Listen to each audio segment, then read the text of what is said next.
വിശാല സ്നേഹം നിറഞ്ഞവരെ, എന്നെ കേൾക്കുന്ന നിങ്ങളെല്ലാവരെയും പിതാവും പുത്രനും പരിശുദ്ധാത്മാവുമായ പരിശുദ്ധ ത്രിയേക ദൈവം സമൃദ്ധമായി അനുഗ്രഹിക്കട്ടെ എന്ന് പ്രാർത്ഥിക്കുന്നു. സ്നേഹം നിറഞ്ഞവരെ, ആദ്യമായി ഈസ്റ്ററിൻ്റെ എല്ലാവിധ ആശംസകളും നിങ്ങൾക്ക് എല്ലാവർക്കുമായി നേരുന്നു. നല്ല തിരക്കിലായിരുന്നു, അതുകൊണ്ടാണ് വീഡിയോ റെക്കോർഡ് ചെയ്ത് അപ്ലോഡ് ചെയ്യാൻ താമസിച്ചത്.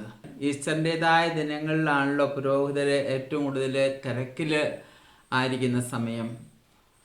അതിനുശേഷം പിന്നീട് ഈ മെഡലുകളും മുദ്രകളും ഒക്കെ ആവശ്യപ്പെട്ടവർക്ക് അത് അയച്ചു കൊടുക്കുന്ന തിരക്കിലായിരുന്നു. എന്നാൽ പുസ്തകം ഇനിയും പ്രിൻ്റ് ചെയ്ത് കിട്ടിയിട്ടില്ല. മലയാളത്തിൽ ഇവിടെ പ്രിൻ്റ് ചെയ്യുന്നത് കൊണ്ട് അതിൻ്റേതായ ബുദ്ധിമുട്ടുകളുണ്ട്. അത് സ്കാൻ ചെയ്ത് പ്രിൻ്റ് ചെയ്ത് കട്ട് ചെയ്ത് ബൈൻഡ് ചെയ്ത് ഇത്തിരി സമയമെടുക്കുന്നുണ്ട്. പ്രിയപ്പെട്ടവരെ, പുസ്തകം കിട്ടാൻ ഒരു ആഴ്ച കൂടെ താമസിക്കും, വെയിറ്റ് ചെയ്യുക. പ്രിയപ്പെട്ടവരെ, ഈ ദിനങ്ങളിൽ പലരും ചിന്താക്കുഴപ്പത്തിലായിട്ടുണ്ട്. എന്നാൽ ചിന്താക്കുഴപ്പം നമ്മെ ബാധിക്കാനിടയാക്കരുത്.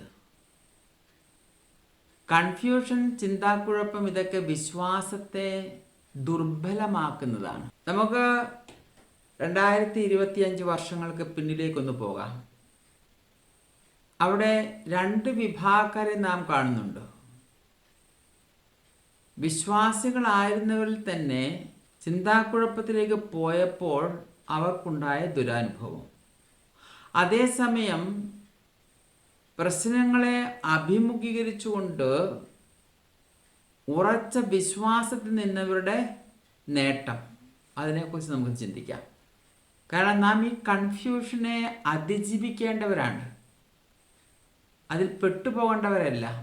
ഓശാന ഞായറാഴ്ച ഈശോ രാജാതിരാജനായി ജെറൂസലേമിലേക്ക് എഴുന്നള്ളിയപ്പോൾ നോക്കുക, ആഭാലവൃന്ദം ജനങ്ങൾ, അവിടെ ഉണ്ടായിരുന്ന സകലരും, ജാതിമത ഭേദമന്യേ എല്ലാവരും കർത്താവിനെ അങ്ങേറ്റം സന്തോഷത്തോടുകൂടെയും മഹത്വപൂർണമായ രീതിയിൽ കർത്താവിനെ സ്വീകരിച്ചു, ആനയിച്ചു, രാജാതിരാജനെ പോലെ. ആ ഓശാന ഞായർ ആർക്കും മറക്കാനാവില്ല. അത്ര സന്തോഷമുള്ള ദിനമായിരുന്നു.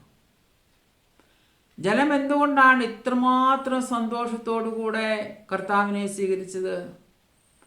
അവരുടെ മനസ്സിലെ ആശയം മറ്റൊന്നായിരുന്നു. എന്തായിരുന്നത്?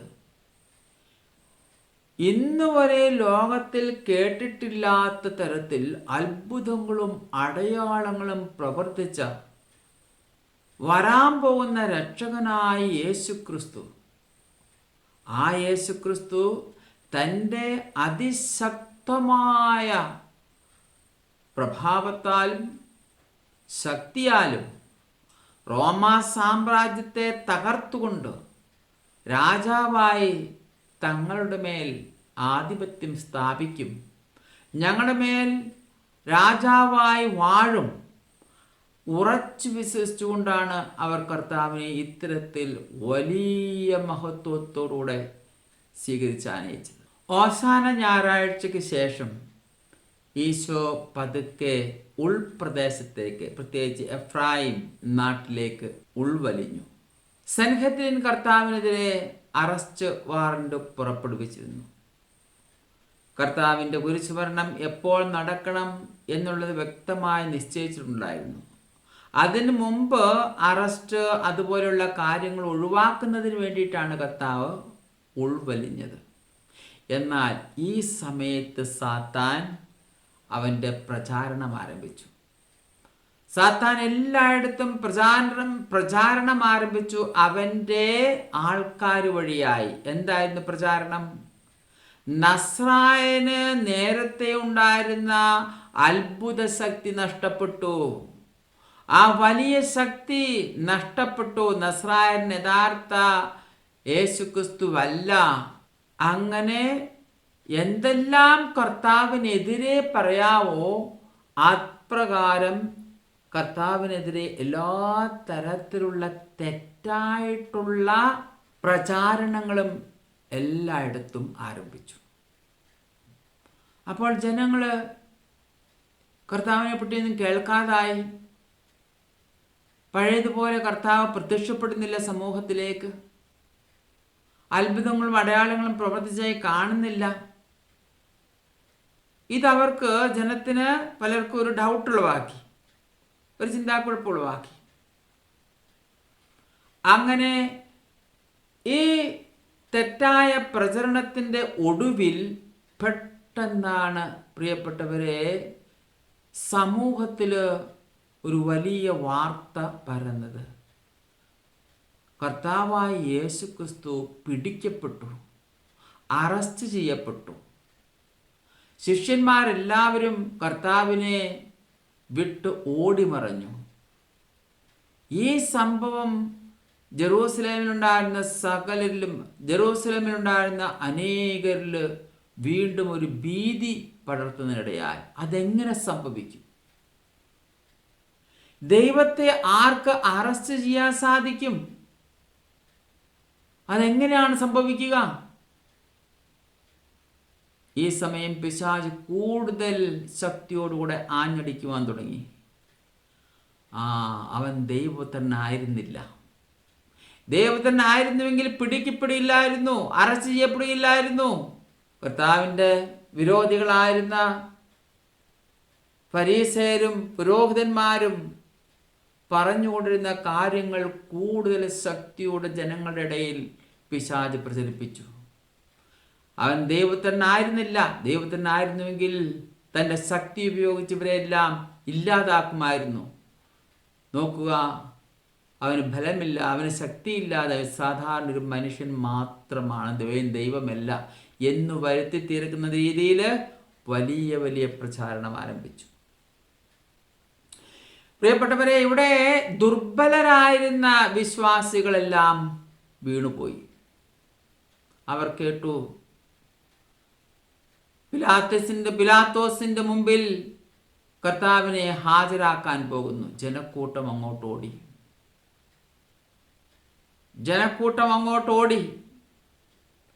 പിലാത്തോസിനറിയാമായിരുന്നു കർത്താവ് നീതിമാനാണെന്ന്. യഹൂദരെ തങ്ങളുടെ അസൂയ കൊണ്ട് മാത്രമാണ് അറസ്റ്റ് ചെയ്ത് തൻ്റെ പക്കൽ എത്തിച്ചതെന്ന് അയാൾക്കറിയാമായിരുന്നു. അതുകൊണ്ട് ഏത് വിധേനയും കർത്താവിനെ രക്ഷിക്കാൻ അയാൾ ശ്രമിച്ചു. അതുകൊണ്ട് തന്നെയാണ് ജനത്തോട് പറഞ്ഞത്, എല്ലാ വർഷവും ഒരാളെ നിങ്ങൾക്ക് വിട്ടുതരാറുണ്ടല്ലോ, നസ്രായനെ ഞാൻ നിങ്ങൾക്ക് വിട്ടുതരുന്നു, വേണ്ട. അപ്പോൾ ജനം രക്ഷകനായ കർത്താവായ യേശുക്രിസ്തുവിനെ പകരം ബറാബോസിനെ ചോദിച്ചു. അവനെ കുരിശിത്തിറക്കി, അവനെ കുരിശി ശക്തിയോടുകൂടെ, വൈരാഗ്യത്തോടുകൂടെ, വെറുപ്പോടുകൂടെ, ക്രൂരതയോടുകൂടെ വിളിച്ചു പോകാൻ തുടങ്ങി. അപ്പോൾ പിലാത്തോസിന് ഒരു ഐഡിയ തോന്നി. ഞാൻ യേശുവിനെ ചെമ്മട്ടികൾ കൊണ്ട് അടുപ്പിച്ച ശേഷം ഇവരുടെ ഇടയ്ക്ക് കൊണ്ടുവന്ന് നിർത്തിയാൽ ആ രൂപം, ഭയാനകമായ രൂപം കാണുന്ന അവർ പറയും, മതി മതി, വിട്ടേക്കുക എന്ന് പറയും എന്ന് അവൻ കരുതി. സാധാരണയിൽ കൂടുതലായി കർത്താവിന് അതുകൊണ്ട് ചെമ്മട്ടിയടിയേക്കേണ്ടി വന്നു. അങ്ങനെ ചെമ്മട്ടിയടിയേറ്റ ഈശോ ഉള്ളംകാൽ മുതൽ നെറുകം തല വരെ ചതവുകളാലും മുറിവുകളാലും നിറഞ്ഞ ആ കർത്താവിനെ മുന്നിൽ കൊണ്ടുപോയി, ഈ ജനതയുടെ മുന്നിൽ കൊണ്ടുപോയി നിർത്തിയ ശേഷം പിലാത്തോസ് പറഞ്ഞു, ഇതാ മനുഷ്യൻ. എന്താണ് അതിൻ്റെ അർത്ഥം? പിലാത്തോസ് പറയുന്നതിൻ്റെ അർത്ഥം ഇതാണ്, ഒരു മനുഷ്യൻ്റെ രൂപം ഇതാണോ? നിങ്ങൾ നോക്കുവിൻ, ഇത് മനുഷ്യനാണോ? പൈശാചിക ശക്തികളുടെ പ്രേരണയിൽ മുഴുകി അവനെ ക്രൂശിക്കുക, അവനെ ക്രൂശിക്കുക എന്ന് വിളിച്ചു പറഞ്ഞുകൊണ്ടിരുന്നു. എന്നാൽ ഞാൻ ആദ്യം പറഞ്ഞ രണ്ട് വിഭാഗത്തിലെ രണ്ടാമത്തെ ഒരു വിഭാഗം, അവശിഷ്ട വിഭാഗം നമുക്ക് അവരെ വിളിക്കാം, നാം അതിൽ പെടുന്നതാണല്ലോ. ആ അവശിഷ്ട വിഭാഗം കർത്താവിനെ ഈ രൂപത്തിൽ കണ്ടപ്പോൾ അവരുടെ വിശ്വാസം 10 മടങ്ങായി വർദ്ധിക്കുന്നതിനിടയായി. എന്തായിരുന്നു കാരണം? പ്രിയപ്പെട്ടവരെ, അവർ യേശയ്യാ പ്രവാചകന്റെ പുസ്തകം 50-ാം അധ്യായം ഓർത്തു. അടിച്ചവർക്ക് പുറവും താടിമീശ പറിച്ചവർക്ക് കവിളുകളും ഞാൻ കാണിച്ചു കൊടുത്തു. നിന്നയിൽ നിന്നും തുപ്പൽ നിന്നും ഞാൻ മുഖം മറച്ചില്ല.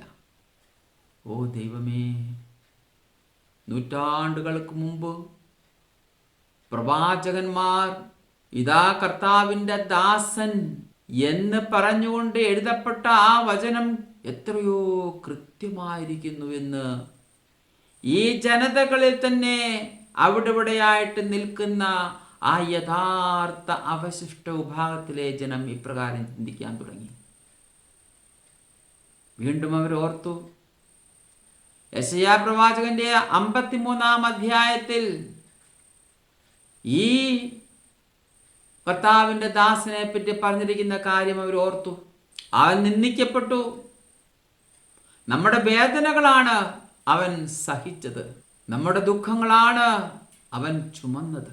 എന്നാൽ ദൈവം അവനെ പ്രഹരിക്കുകയും ശിക്ഷിക്കുകയും ദണ്ഡിപ്പിക്കുകയും ചെയ്തു എന്ന് നാം കരുതി. ഈ വചനം ഓർത്തപ്പോൾ അവനെ ക്രൂശിക്കുക, അവനെ ക്രൂശിക്കുക എന്ന് അലമുറയിടുന്ന ജനത്തെ ഇവർ നോക്കി, ഈ അവശിഷ്ട വിഭാഗത്തിലുള്ളവർ. കാരണം പിശാച് അവരുടെ മനസ്സിൽ ഇപ്രകാരം പറഞ്ഞിരുന്നു, ഇപ്രകാരമുള്ള തെറ്റായ പഠനങ്ങൾ നൽകിയിരുന്നു. നോക്കുക, വെറുമൊരു മനുഷ്യനായിരിക്കെ ഇവൻ ദൈവത്തിനാണെന്ന് അവകാശപ്പെട്ടു, അതുകൊണ്ട് ദൈവം ഇവനെ ശിക്ഷിച്ചതാണ്. നോക്കൂ, അവൻ്റെ ശരീരത്തിൽ ഏതെല്ലാം തരത്തെ മുറിവുകൾ, അവനിത് പോരാ, അവനെ കൂടുതൽ ശിക്ഷിക്കണം എന്ന് പറഞ്ഞ് പിശാച് ജനങ്ങളെ പ്രേരിപ്പിച്ചുകൊണ്ടേയിരുന്നു. അവരായിരുന്നു പ്രിയപ്പെട്ടവരെ അവനെ ക്രൂശിക്കുവിൻ, അവനെ ക്രൂശിക്കുവിൻ എന്ന് വിളിച്ച് പറഞ്ഞുകൊണ്ടിരുന്നത്. ഈ അവശിഷ്ട വിഭാഗത്തിലെ ജനം അവരെ നോക്കി, എത്രയോ വാസ്തവം, ഇവരെല്ലാം തെറ്റിദ്ധരിച്ചിരിക്കുന്നു.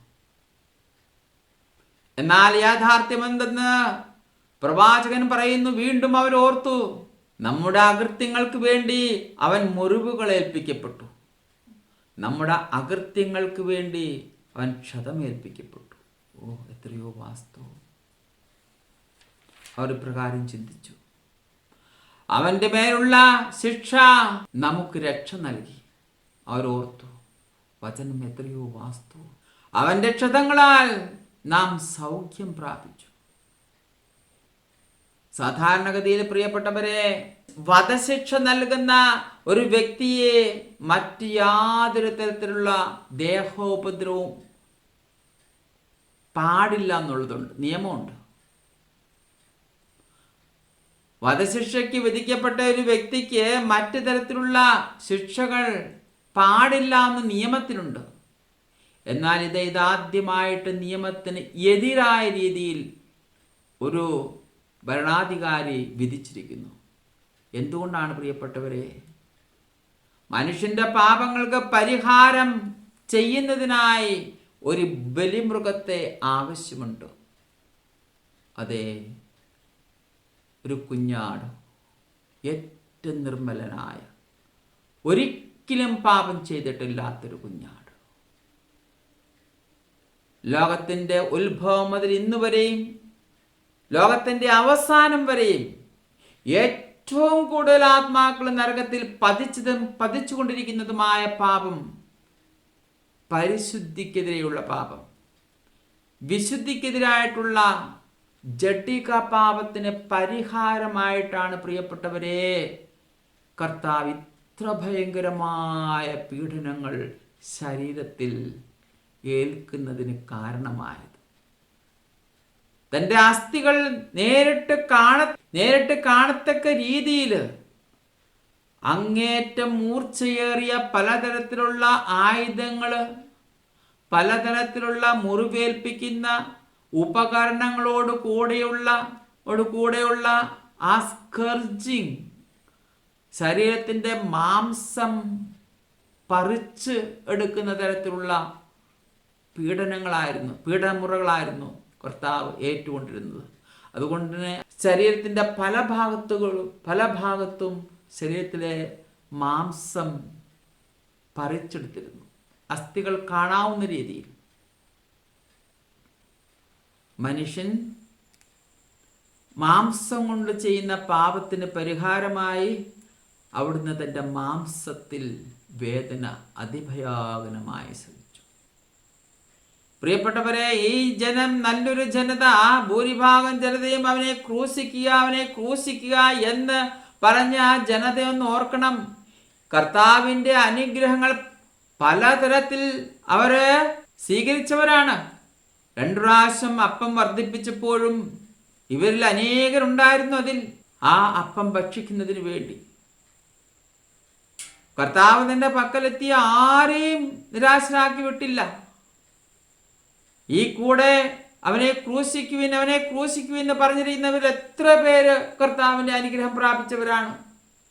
എത്ര പെട്ടെന്നാണ് പ്രിയപ്പെട്ടവരെ കർത്താവിൻ്റെ വിരോധിയായി മാറിയത്.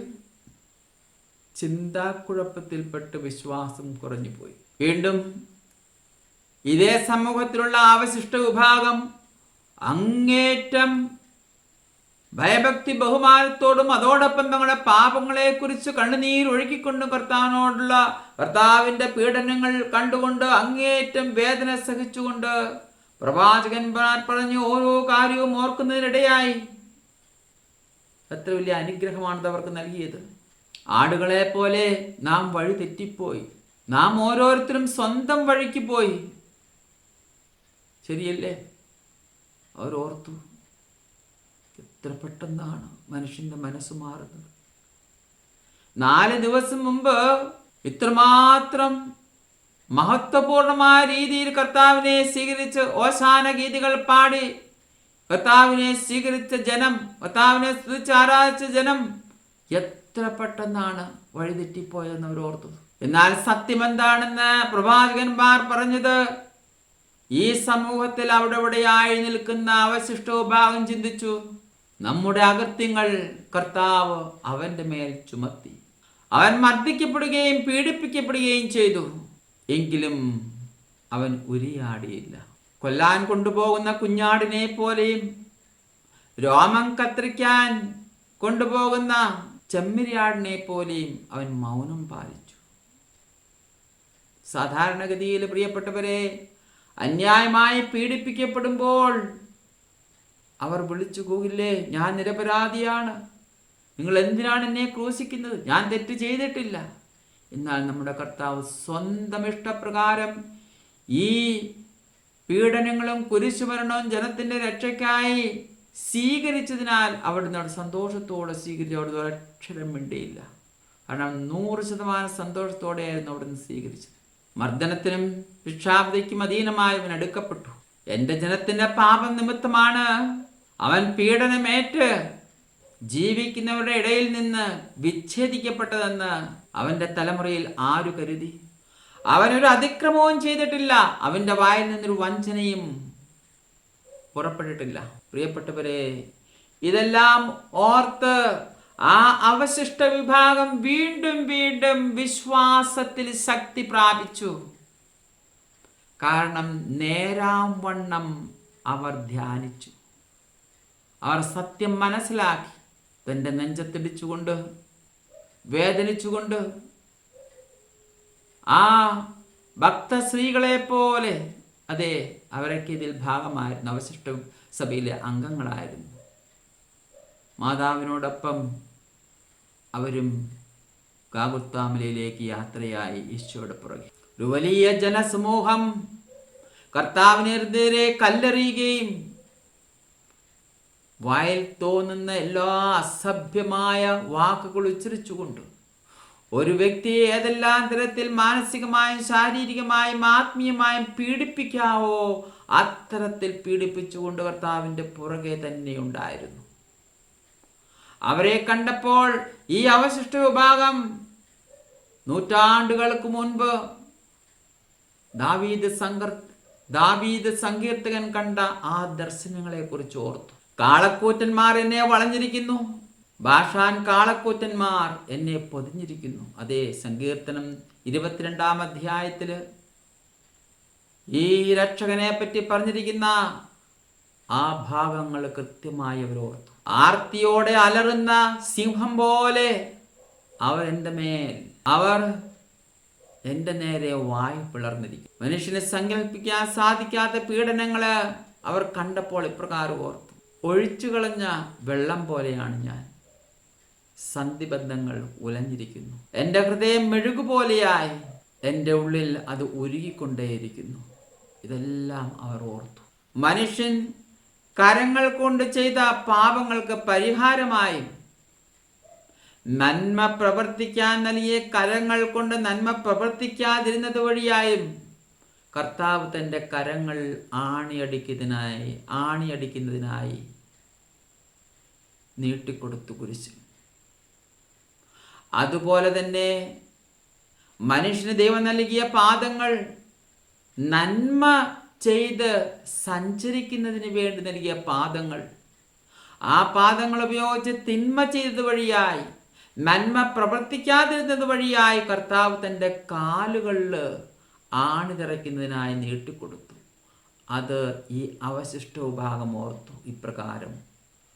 അതേ സങ്കീർത്തനം 22, അവർ എൻ്റെ കൈകാലുകൾ കുത്തിത്തുളച്ചു, അവർ എൻ്റെ വസ്ത്രങ്ങൾ പങ്കിട്ടെടുക്കുന്നു, എൻ്റെ അങ്കിക്കായി അവർ നറുക്കിടുന്നു.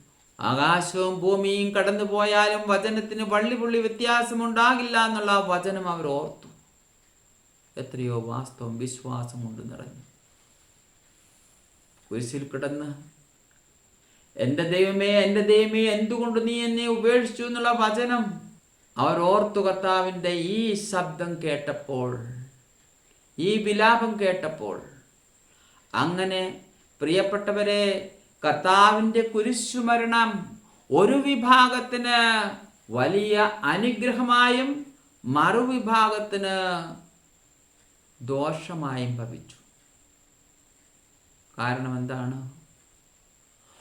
പ്രിയപ്പെട്ടവരെ, ഒരു മനുഷ്യൻ്റെ ജീവിതത്തിൽ നിത്യജീവൻ പ്രാപിക്കുന്നതിന് ആവശ്യമായ 3 കാര്യങ്ങൾ വളരെ പ്രധാനപ്പെട്ടതാണ്.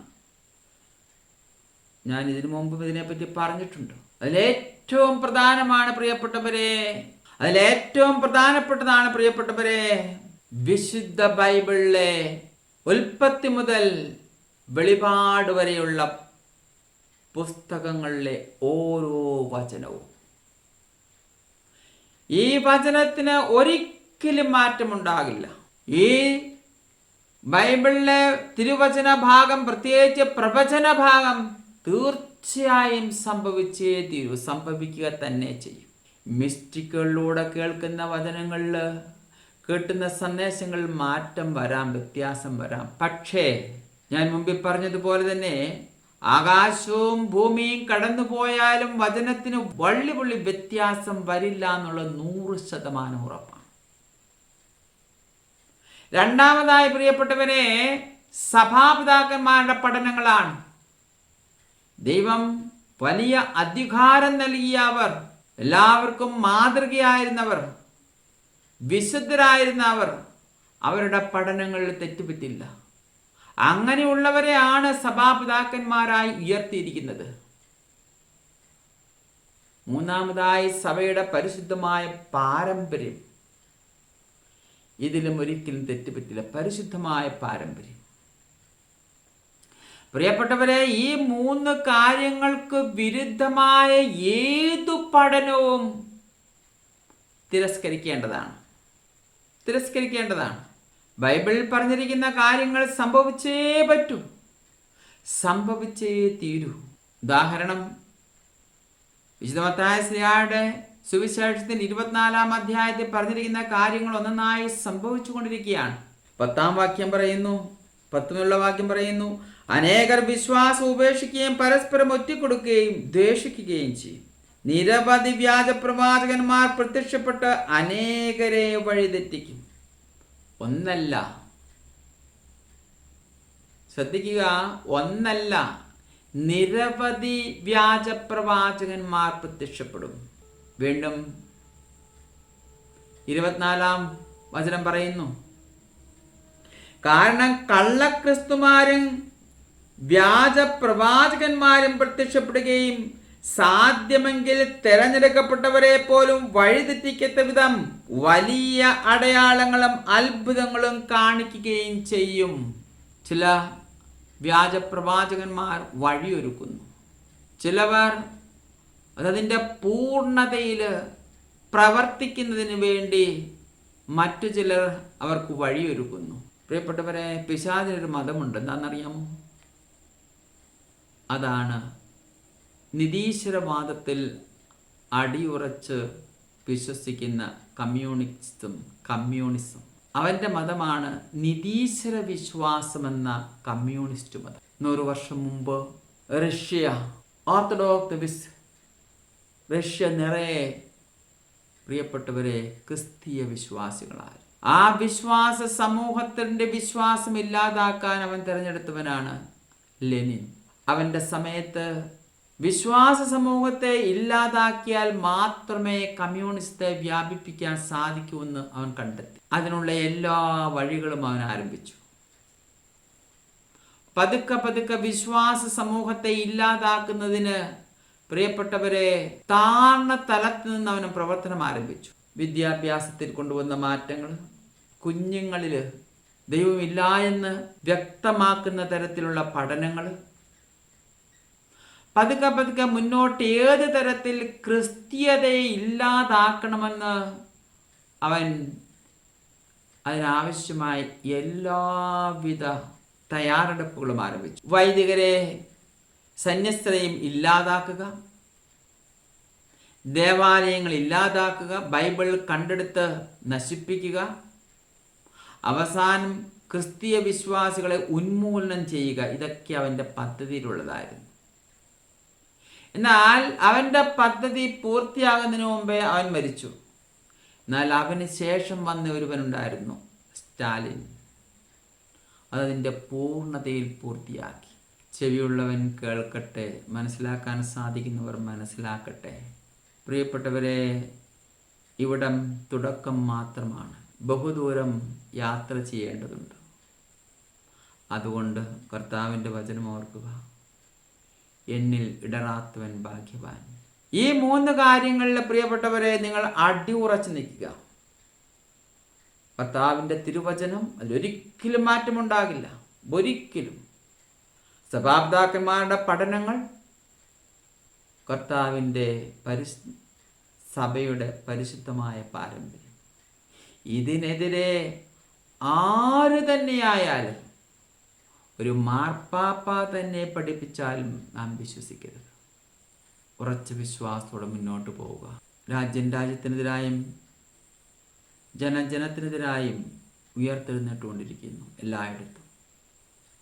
പുതിയ യുദ്ധമുഖങ്ങൾ പൊട്ടിപ്പുറപ്പെട്ടിരിക്കുന്നു. ഇന്ത്യയും പാകിസ്ഥാനും തമ്മിലുള്ള യുദ്ധം ഏത് സമയത്തും ഉണ്ടാകാം. പ്രിയപ്പെട്ടവരെ, രാജ്യത്തിൻ്റെ നേതാക്കന്മാർക്ക് വേണ്ടി പ്രാർത്ഥിക്കാം. ഒരു യുദ്ധമുണ്ടാകുന്ന പക്ഷം അതിൽ മരിക്കാൻ പോകുന്ന നിരപരാധികളായ ആത്മാക്കളുടെ രക്ഷയ്ക്ക് വേണ്ടി പ്രാർത്ഥിക്കാം. നമ്മുടെ രാജ്യത്തിന് വേണ്ടി പ്രാർത്ഥിക്കുക. ദൈവം നിങ്ങളെല്ലാവരെയും സമൃദ്ധമായി അനുഗ്രഹിക്കട്ടെ എന്ന് പ്രാർത്ഥിച്ചുകൊണ്ട്, പിതാവായ ദൈവത്തിൻ്റെ സ്നേഹവും പുത്രനായ ദൈവത്തിൻ്റെ കൃപയും പരിശുദ്ധാത്മാവിൻ്റെ സഹവാസവും നിങ്ങളെല്ലാവരും കൂടി ഉണ്ടായിരിക്കട്ടെ, ഇപ്പോഴും എപ്പോഴും എന്നേക്കും.